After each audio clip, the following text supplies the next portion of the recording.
Happy Wednesday, readers. Today for reading workshop, you're going to need a pair of scissors, glue stick, highlighter and pencil, your reading notebook, and your green ELA resource folder. Go ahead and open up your resource folder, and on the left side in the reading resources, you're going to take out the next 3 pages. So let me grab the next one as well. So you're going to take out the page that says Show What I Know, POV, Showing What I Know, POV, and the Exit Slip, Narrator's Point of View. The rest of the papers leave inside for tomorrow, and you can keep that in your anchor binder and put your anchor binder in your basket. Then going back to your reading notebook, we're going to open up to yesterday's lesson where we read the story of the true story of the 3 little pigs, and you listened to the traditional story of the 3 little pigs. We were able to determine what information was relevant in both stories. So what kept factual information, and then what were the differences between the 2 stories. So information on the left pertained only to the true story, the story that was told from the perspective of the Alexander Wolf. And then on the right side, where you were told about the big bad wolf and what had pertained to that story. So we're going to continue practicing with our point of view. Today we're going to be marking number 51 on the next page. Then turn back to your table of contents. We're going to write 51, and we're going to write Showing What I Know dash POV practice. And today's date is 10-21-20. So as we have talked about this week, this is the last portion of our characters unit. You will be taking a Unit 3 test on Friday. So make sure that you are continuing to do the practice this week on how to determine what the point of view a story is written in, but you're also going back and reviewing the different items from this lessons, or from this unit, I should say. So theme, symbolism, how to determine what, let's say, how to create a summary, or looking back at anything that we've talked about with Tiger Rising. All of that information is going to be needed for you to be able to apply to a new story that you're going to read in your test and answer questions on that story. So let's go ahead and turn the page. You're going to need your scissors first, because the pages that were printed for you, actually you have a duplicate. So you're going to be able to discard of part of the paper. So we're going to go ahead and cut the first 2 pages in half. You're going to keep one side of it, the other side you can discard, and we're going to do the same thing with the second sheet. Take one side, discard the second because it's a duplicate, and we're going to go ahead and insert some of the information inside, and I'm going to give you the directions on what I want you to complete for your practice today. So the first sheet that says Show What I Know, POV, go ahead and turn that over, use your glue stick. This is the page that you're going to insert on page 51. The next sheet that says Showing What I Know, POV, we're going to turn the page. This goes on the left. That's the back of the page we just glued on. And then you're going to smooth it down. And then the last page that we are not going to cut today, you are going to actually fold it in half. So we're folding from side to side. So when I open it up, you can see there's 2 sections. When you look at that folded page behind the left side, that's the side I'm going to be gluing on the back, because this is the way we're going to insert it into our notebook. So the back portion, you're putting lots of glue stick on it. That way when you open it up, you can use that right page, and that way you can kind of push it down. And that way it stays folded when you have your notebook closed, but you can open it up when we're ready to use it. Okay, so you had 3 pages that you're going to be working on today for your practice of identifying point of view.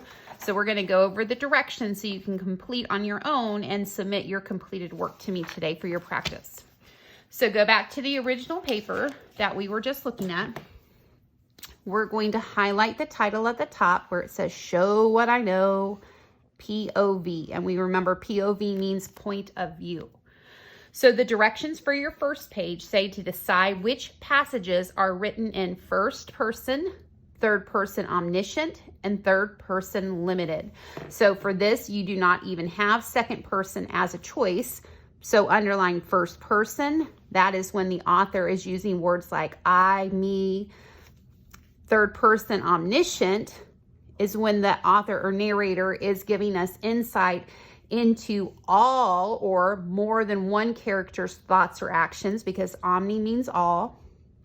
And then the third choice that you have to use is third person limited. So that is the narrator is giving us insight into only one character's thoughts or actions. So remember, omni means more than one. Limited means only limited to one. So you're going to read each of the passages and you're going to use your highlighter to highlight those key words, those pronouns the author might use to identify the point of view the story is being told in. So we're going to practice with the first one. So the first passage says, I cried tears of joy for I had won the race. I had worked so hard to train and prepare for this, and now I had won. So we're going to use our highlighter. You're going to highlight the pronouns that you see that will help me identify the point of view. So in this case, the author is using the word I multiple times. And when an author uses the word I know that is a story told in first person. So underneath the passage, you are going to then identify the point of view. So you have 2 steps to follow for your first sheet.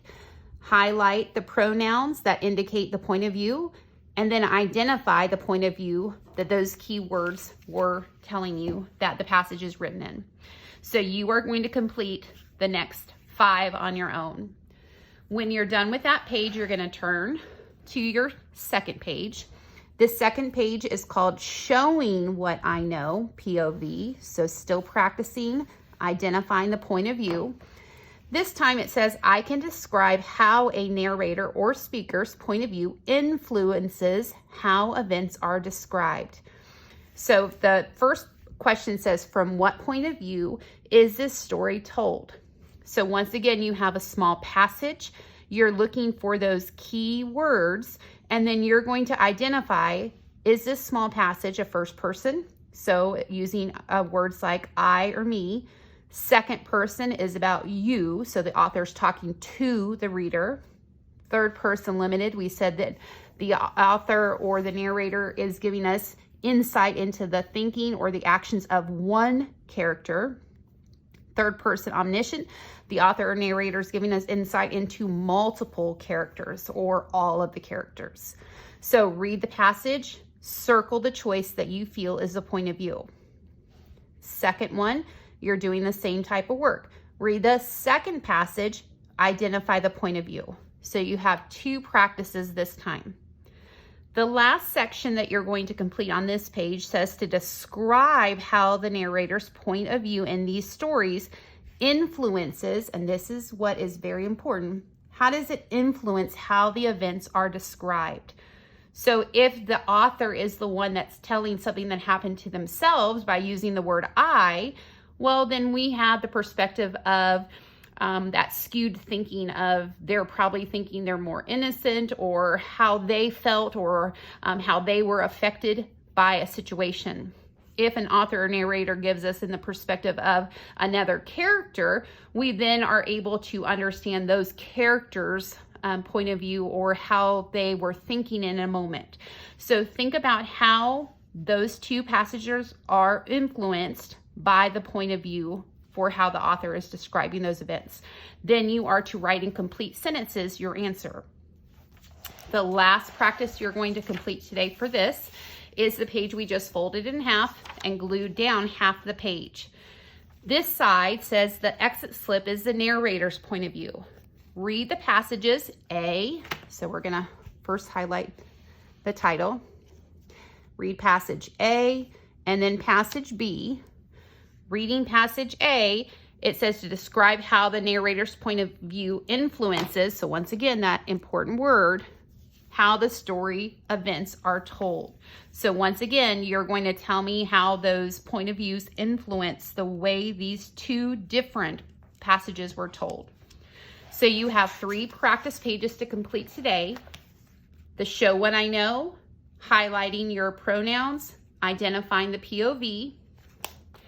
The second sheet, reading the short passages, circling the POV for those passages, but then also writing incomplete sentences about how the narrator's point of view influences how the story or the event is described. And then the last one, reading both passages and then telling how the narrator's point of view influences how these story events are told. Once you're done with your work, you have 3 pictures to submit: the first page, second page, and the complete third page.